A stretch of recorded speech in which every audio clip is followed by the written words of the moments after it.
नमस्कार, बहुत स्वागत है आपका। आप देख रहे हैं एबीपी न्यूज। मैं हूं आपके साथ दीपा बाफिला। वक्त 24 घंटे 24 रिपोर्टर का है, लेकिन बड़ी खबर सबसे पहले आपको हम बता दें। महाकुंभ पर मौनी अमावस्या की दरमियानी रात दर्दनाक हादसा हुआ था। इस पर कथावाचक धीरेन्द्र शास्त्री का विवादित बयान सामने आया है। धीरेन्द्र शास्त्री ने कहा है कि हादसे में मारे गए लोगों को मोक्ष की प्राप्ति हो गई है। अब इस बयान के बाद बहुत सारे रिएक्शंस भी लगातार सामने आ रहे हैं, लेकिन ये बड़ी खबर आपको हम बता दें। कथावाचक है, बागेश्वर धाम के पीठाधीश्वर हैं धीरेन्द्र शास्त्री। उनकी ओर से बयान दिया गया। उन्होंने कहा कि जिनकी मौत हुई है हादसे में, उनको मोक्ष की प्राप्ति हो गई। देश में प्रतिदिन लोग मर रहे हैं और करोड़ों लोग मर रहे हैं। कुछ दवा के बिना मर रहे हैं और कुछ स्वास्थ्य की व्यवस्था के बिना मर रहे हैं, कुछ हार्ट अटैक से मर रहे हैं। निश्चित रूप से ये जो घटना हुई वो निंदनीय हुई है और बहुत विचित्र हुई है। पर एक बात बोलें, ये महाप्रयाग है, मृत्यु सबकी आनी है, एक दिन मरना सबको है। पर कोई गंगा के किनारे मरेगा तो वो मरेगा नहीं, मोक्ष पाएगा। यहां मरे नहीं है कोई। हाँ, ये है कि असमय चले गए तो दुख है, पर जाना तो सबको है। ये बात तय है कि कोई 20 साल बाद जाएगा, कोई 30 साल बाद जाएगा। हमें भी जाना, तुम्हें भी जाना। वो असमय चले गए तो इस बात का दुख है, लेकिन उनकी मृत्यु नहीं हुई है। सच कहें, उनको मोक्ष मिला है। तो धीरेन्द्र शास्त्री को आपने सुना, उनकी ओर से क्या कहा गया। उन्होंने कहा कि भगदड़ में जिन लोगों की मौत हुई है उनको मोक्ष की प्राप्ति हुई है। जाना एक दिन सबको है, और जो इस पवित्र स्थल पर जिनकी मौत हुई है उनको सीधे मोक्ष की प्राप्ति हो गई। उनकी ओर से ये बयान दिया गया। भगदड़ में मारे गए लोगों को लेकर यह विवादित बयान है धीरेन्द्र शास्त्री का। उन्होंने कहा है कि जो लोग भगदड़ के दौरान हादसे का शिकार हुए, जिनकी मौत हुई, दरअसल उनको मोक्ष की प्राप्ति हो गई। आप जानते हैं कि मौनी अमावस्या के दिन किस तरीके से भगदड़ वहां पर मची कुंभ क्षेत्र में, और 30 लोगों की जान गई है जो आंकड़ा सामने आया। और साथ ही बहुत सारे लोगों को लेकर ये कहा जा रहा है कि वो अभी भी लापता हैं। लेकिन इस हादसे पर इस तरीके का बयान, विशाल मेरे साथी इसी पर और जानकारियों के साथ जुड़ चुके हैं। विशाल, इस तरीके से बयान देना, वो भी धीरेन्द्र शास्त्री का, वो क्या इसके मायने निकल करके सामने आते हैं? और ये मोक्ष की प्राप्ति मिल गई है मरने वाले लोगों को, ये बोल के क्या इस हादसे को जायज ठहराने की कोशिश की जा रही है उनकी ओर से?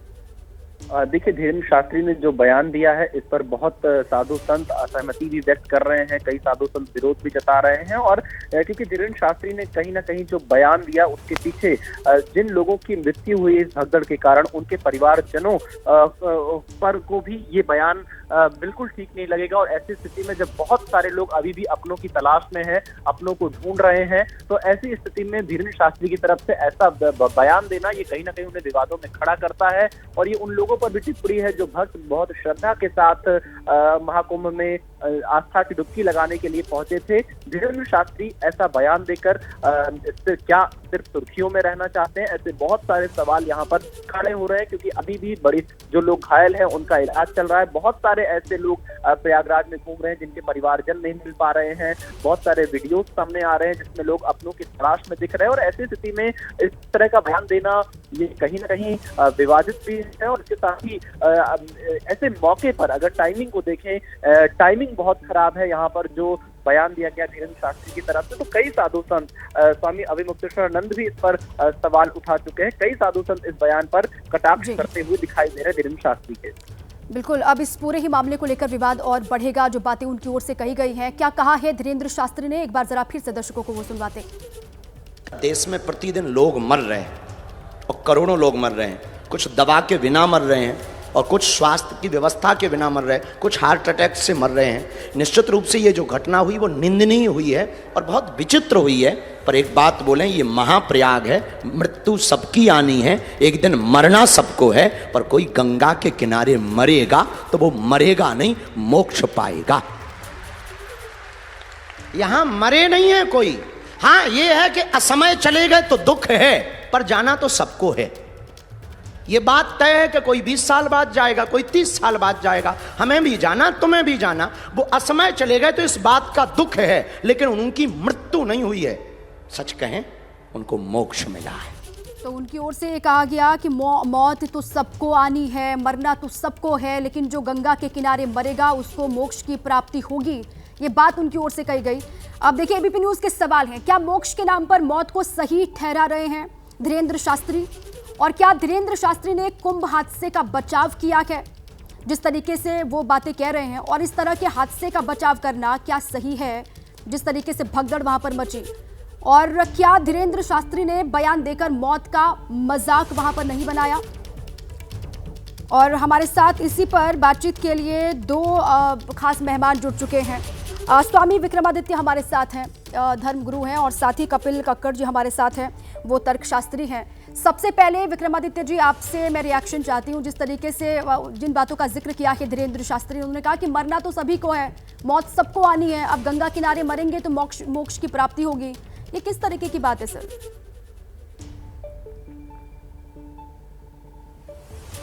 देखिए, भारतीय संस्कृति में सबसे पहले तो ये बात समझे कि जो खबर चल रही है कि मैं कह रहा हूँ हादसा नहीं है, साजिश, ये वास्तविक तौर पर साजिश, तो पूरी इन्वेस्टिगेशन होनी चाहिए। जिस तरह से लगातार इस प्रकार से लोग कार्य कर रहे थे, ये पूरी साजिश है। जो वहां पर घटना घटी है, वो जिस प्रकार से व्यवस्था थी, सब कुछ व्यवस्था थी, लेकिन उसके बाद भी घटना घटी, तो इसकी ऊपर साजिश है। लगातार ऐसी साजिशें लगातार रची जा रही। पहले आग लगाई गई और उसके बाद जो घटना घटी है, साजिश की है। और जो एक बात समझे, तीर्थ यात्रा में व्यक्ति जाते हैं, अनादिकाल से जाते हैं, और हमारे यहाँ मृत्यु और मोक्ष में फर्क है। मृत्यु और मोक्ष दो अलग अलग चीजें हैं। मृत्यु तो वो है कि जिसमें जन्म के बाद व्यक्ति आएगा, पुनरपि जन्मम पुनरपि मरणम कहा गया है। लेकिन मोक्ष जो है परमात्मा नहीं विक्रमादित्य जी, अब जो बातें धीरेन्द्र शास्त्री ने कही है सर, आप उनका समर्थन कर रहे हैं क्या?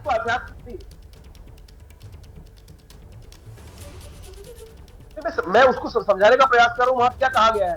वहां ये कहा गया है, वहां पे ये नहीं कहा गया कि मृत्यु हुई है, ये जिस प्रकार से कोई जो साजिश है उसको सामने लाने का प्रयास किया गया। लेकिन जो जीव है वो जाएगा तो वहां पर मोक्ष प्राप्त करेगा। शास्त्र में वर्णित है कि मोक्ष ही प्राप्त करने का साधन है। जो कुंभ में डुबकी है वो वास्तविक तौर पर मोक्ष को प्राप्त करने के लिए की जाती थी। अभी साजिश की थ्योरी तो सामने नहीं आई है आदित्य विक्रमादित्य जी। अभी सरकार की ओर से भी इस बात का जिक्र नहीं किया गया। जांच हालांकि चल रही है, लेकिन मोक्ष के नाम पर मौत को इस तरीके से जस्टिफाई करना, कपिल कक्कड़ जी, ये किस हद तक सही है? क्योंकि धीरेन्द्र शास्त्री अपने आप में इतना बड़ा कद रखते हैं, वो बागेश्वर धाम के पीठाधीश्वर हैं, बहुत बड़ी संख्या में उनके फॉलोवर्स हैं, प्रशंसक हैं, वो इस तरीके की भाषा का इस्तेमाल कर रहे हैं सर, इन शब्दों का। अब आप देखिए क्या लेवल ऑफ मैच्योरिटी और सेंसिटिविटी होगा ऐसे आदमी में, जो आदमी ये कह रहा है इतने लोग जो मर गए, जो जिनके फैमिलीज को इतने मेजर लॉस हुए, और उन्होंने परिभाषा दी थी मोक्ष की। आप सोचिए ऐसा आदमी कितना इनसेंसिटिव होगा। और ये क्या भाई साहब, पहली बात कथावाचक कहलाने के लायक है भी कि नहीं है? इनको कैसे पता कि उनको मोक्ष मिला है? पहले सवाल इनसे पूछिए, क्या इनको किन भगवान ने इनको ये बताया कि आप सोचिए वहां बच्चे मरे हैं, वहां पे महिलाएं मरी हैं, वहां पे इस तरह का जो मौत का तांडव हुआ है उसको मोक्ष कह देना, ये दिखाता है कि इस देश के अंदर आप कुछ भी बोल के पतली गली से कहीं पे भी निकल सकते हो। और मुझे तो इस आदमी पे, धीरेन्द्र शास्त्री पे शुरू से इसलिए भी आपत्ति है क्योंकि जो इनका जो पर्ची वाला खेल है वो अपने आप में बहुत बड़ा क्वेश्चन मार्क है। और आज इन्होंने फिर ये दिखा दिया ऐसी बातें करके कि इनका मैच्योरिटी लेवल क्या है। आज की डेट में क्या हमें इस तरह के कथावाचक चाहिए? और आप देखिए ऑडियंस को भी, जो भी आपने मुझे वीडियो मैंने आपका देखा, ऑडियंस भी वहां पे कहीं ना कहीं इनके साथ कंसेंट करनी थी, क्योंकि एक हर्ड मेंटालिटी हमारी कंट्री में है कि जो लोग बहुत जल्दी इन्फ्लुएंस हो जाते हैं, लोगों की भी सेंसिटिविटी थोड़ी देर के लिए पॉज ले लेती है। और ये धीरेन्द्र शास्त्री जैसे, तो मैं तो ये कहता हूँ ऐसे लोगों पे एक ऑडिट होना चाहिए हमारे सनातन धर्म में कि कौन क्या बोल रहा है, किसको कथावाचक बनाना चाहिए, और क्या अगर ऐसी चीजें कोई बोलता है उसको कथावाचक रहना चाहिए भी कि नहीं चाहिए। आप सोचिए मोक्ष का प्रयोग का कैसे ये वर्ड यूज कर सकते हैं? Is he not thinking about the people who have lost their life? उनके फैमिली, जिन माओ ने बच्चे खोए हैं, ये आदमी उनके बारे में नहीं सोच के कुछ भी बोल रहा है।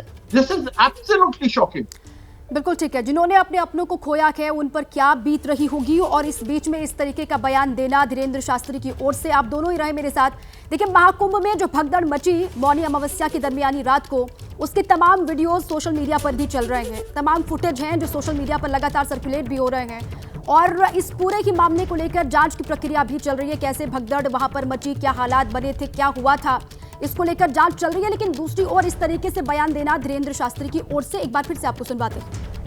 देश में प्रतिदिन लोग मर रहे हैं और करोड़ों लोग मर रहे हैं। कुछ दवा के बिना मर रहे हैं और कुछ स्वास्थ्य की व्यवस्था के बिना मर रहे हैं, कुछ हार्ट अटैक से मर रहे हैं। निश्चित रूप से ये जो घटना हुई वो निंदनीय हुई है और बहुत विचित्र हुई है। पर एक बात बोलें, ये महाप्रयाग है, मृत्यु सबकी आनी है, एक दिन मरना सबको है। पर कोई गंगा के किनारे मरेगा तो वो मरेगा नहीं, मोक्ष पाएगा। यहां मरे नहीं है कोई। हाँ, ये है कि असमय चले गए तो दुख है, पर जाना तो सबको है। ये बात तय है कि कोई 20 साल बाद जाएगा, कोई 30 साल बाद जाएगा, हमें भी जाना, तुम्हें भी जाना। वो असमय चले गए तो इस बात का दुख है, लेकिन उनकी मृत्यु नहीं हुई है। सच। आचार्य विक्रमादित्य का एक बार फिर से रुख करते हैं। आचार्य जी, देखिए, जिस तरीके से भगदड़ वहां पर मची और जिस तरीके से हादसा वहां पर हुआ, उसके तमाम वीडियो हैं सर, आप भी लगातार वो देख रहे होंगे। हृदय विदारक वो पूरी घटना है। अब इस तरीके से वहां पर जो मौत हुई है, 30 लोगों की जान गई है सर, जो आंकड़ा सामने आया है। अब मौत को सही ठहरा रहे हैं क्या धीरेन्द्र शास्त्री? सीधे सीधे समझ में तो यही आ रहा है। और किस हद तक ये सही है सर? सवाल तो सबसे बड़ा यही खड़ा होगा, क्योंकि लोग उनको सुनते हैं, उनकी बात को मानते हैं। नहीं, आप देखिए, मुझे तो समझ में नहीं आ रहा आप इशू बना क्या जा रहा है। वो व्यक्ति कहाँ मजाक का, किसी की मृत्यु का कोई मजाक उड़ा? नहीं, वो कह रहे हैं सर, गंगा किनारे जो मरता है उसको मोक्ष की प्राप्ति होती है सर। वो कह रहे हैं, आपने सुना 3-4 बार वो बाइक चल चुकी है सर। शास्त्र में वर्णित है, वहां शास्त्र में वर्णित है। सबसे पहले तो हमको ये समझना पड़ेगा कि मोक्ष और मृत्यु में फर्क क्या है। यहाँ पर जो सो कॉल्ड रैशनलिस्ट बैठे हैं, पहले तो वो समझाए कि उनको पहले समझ में आती ही नहीं, उन्होंने गीता को पढ़ा है कि नहीं पढ़ा, कि मोक्ष और मृत्यु का अर्थ क्या है, पहले तो वो समझे। हमारे यहाँ परमात्मा की शरण जाने के, तीर्थ जाने के लिए जो व्यक्ति जा करता है, वो मोक्ष साधने के लिए ही जाता है। और मोक्ष प्राप्त करने के लिए लिबरलाइजेशन सो कॉल्ड जिसको बोला जाता है इंग्लिश टर्मिनोलॉजी में, पहले उसको समझने का प्रयास करें। कक्कड़ जी यहाँ बैठते हो, बहुत बात बोल रहे हैं, मोक्ष का क्या सबसे मतलब है यहाँ पे? धीरेन्द्र शास्त्री का लिबरलाइजेशन मोक्ष का क्या मतलब है? नहीं है जो आप पढ़ना चाहते हैं, जो जिस साइकोलॉजी को आप पढ़ते हैं, उसके अंदर मोक्ष जैसा वर्णन मिलता ही नहीं। किसी और फिलॉसफी में मोक्ष का वर्णन किया ही नहीं गया है। पहले नहीं, विक्रमादित्य जी, अच्छा, आप ये समझा दीजिए सर, जिन 30 परिवारों ने अपने अपनों को खोया है सर, उनको ये थ्योरी आप समझा पाएंगे? जिस तरीके से वो बात कर रहे हैं धीरेन्द्र शास्त्री, आप वो समझा पाएंगे उनको सर? आप बता पाएंगे कि मृत्यु और मोक्ष में डिफरेंस है, ये अलग थ्योरी है? मैं चीज कहना चाहता हूँ, महाकुंभ चल रहा है, धीरेन्द्र शास्त्री को बोलिए ले लें, फिर दोबारा रीबर्थ नहीं होगा। ये सांत्वना देने का तरीका ही है भाई, ये सांत्वना देने का तरीका है। यहाँ बैठकर केवल साइकोलॉजी पढ़ने के लिए, साइकोलॉजी के लिए जो वेस्टर्न फिलॉसफी है उसको थोपने की जरूरत नहीं। अध्यात्म को अपने भारतीय संस्कृति में हम जब किसी के शोक संतप्त में जाते हैं तो यही कहा जाता है मोक्षगामी, धीरेन्द्र शास्त्री का मोक्ष का क्या मतलब है? जवाब का आप बात का जवाब दे नहीं रहे। धीरेन्द्र शास्त्री का मोक्ष का मतलब क्या है? यद गत्वा निवर्तन्ते, जहाँ भगवान का शंकर यद गत्वा निवर्तन्ते, मोक्ष का मतलब है इस जीवन के आवागमन से मुक्ति प्राप्त करना। ना तो आपको मृत्यु पता है, ना कैसे पता आवागमन से मुक्ति हो गई? धीरेन्द्र शास्त्री को कैसे पता आवागमन से मुक्ति हो गई? जिन लोगों ने अपने बच्चे खोए हैं, ठीक है सर, विक्रमादित्य जी, आप अलग से थ्योरी देने की कोशिश कर रहे हैं सर, लेकिन 30 परिवारों ने जिन्होंने अपने अपनों को खोया है सर, उन पर क्या बीत रही होगी? इस तरीके की बयानों को सुन करके इसका अंदाजा आप और हम बहुत आसानी से लगा सकते हैं। बहुत बहुत शुक्रिया आपका हमसे जुड़ने के लिए, और कपिल जी आपका भी बहुत बहुत शुक्रिया। देखिए, जिस तरीके से बयान दिया गया उस पर अब प्रतिक्रियाओं का दौर भी शुरू हो गया है। सवाल एबीपी न्यूज के जो हैं वो आपको एक बार फिर से हम बता दें। देखिए, क्या मोक्ष के नाम पर मौत को सही ठहरा रहे हैं धीरेन्द्र शास्त्री, जिस तरीके की बात उनकी ओर से कही गई है? और क्या धीरेन्द्र शास्त्री ने कुंभ हादसे का बचाव किया है, मौत को मोक्ष से जो जोड़ा है? और इस तरह के हादसे का बचाव करना क्या सही है धीरेन्द्र शास्त्री की ओर से? जिस तरीके से हादसे का बचाव करने की कोशिश साफ तौर से समझ में भी आ रहा है। और क्या धीरेन्द्र शास्त्री ने बयान देकर मौत का मजाक बनाया है? उन्होंने कहा कि गंगा के किनारे जो मरता है उसको मोक्ष की प्राप्ति होती है, और बयान देकर इस तरीके से मौत का क्या मजाक बना रहे हैं धीरेन्द्र शास्त्री? और इसी सवाल के साथ अब आगे बढ़ते हुए आपको दिखाते हैं 24 घंटे 24 रिपोर्टर।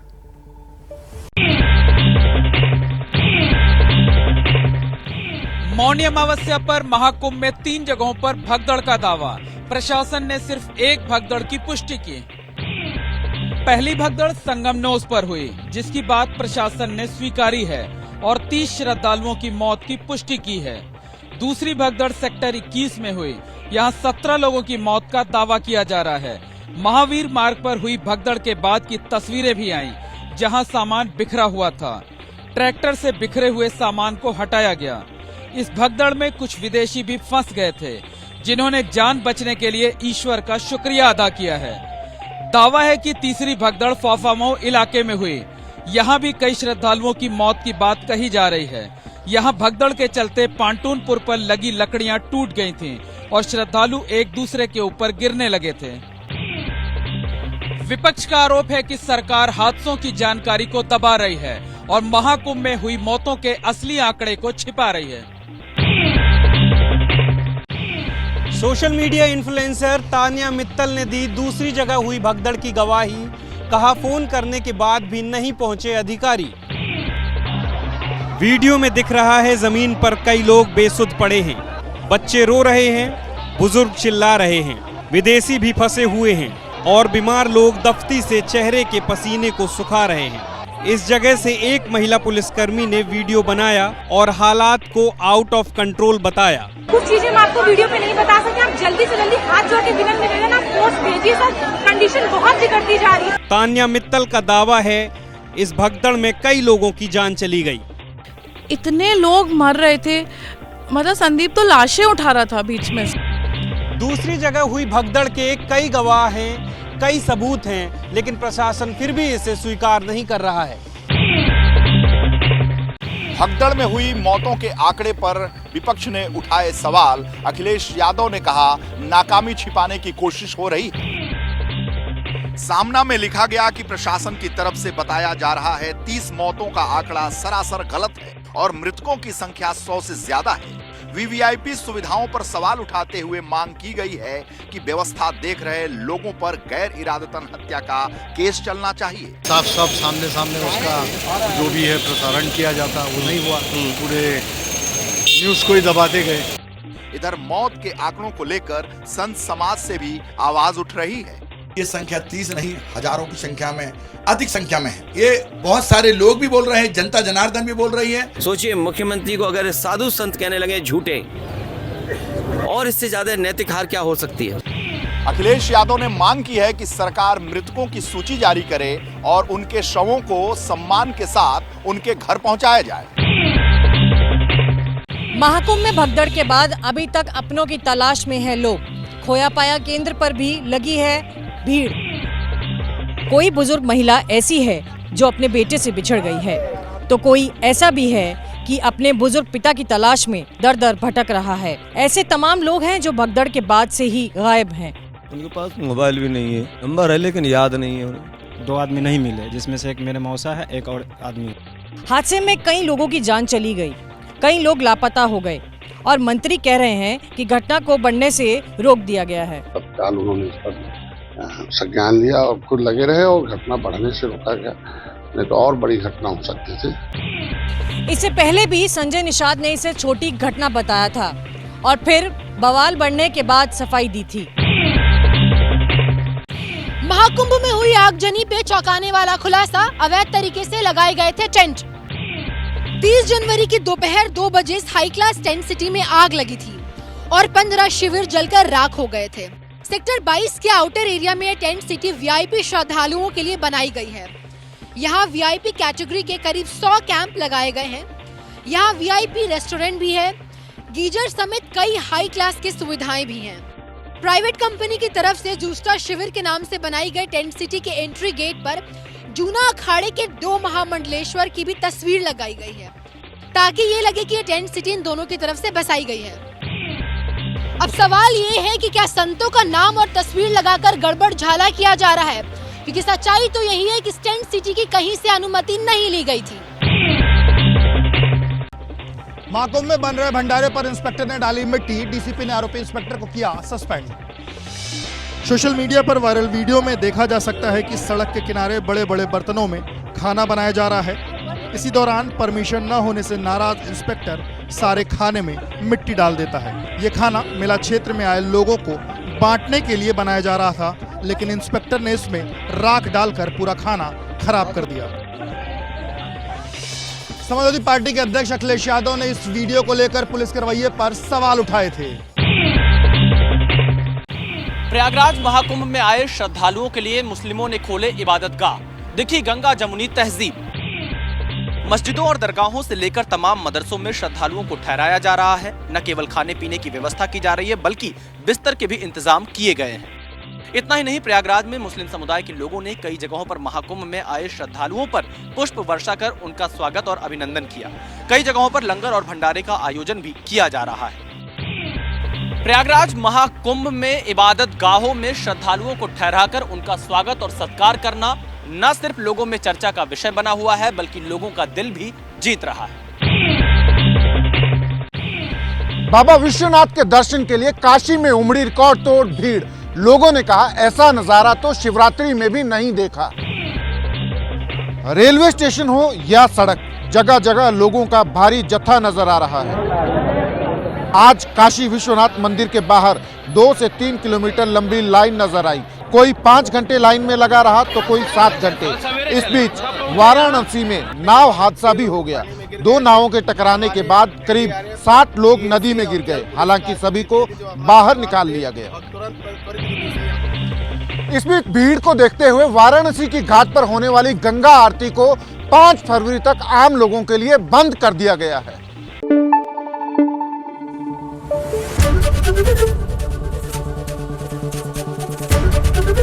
एबीपी न्यूज आपको रखे आगे।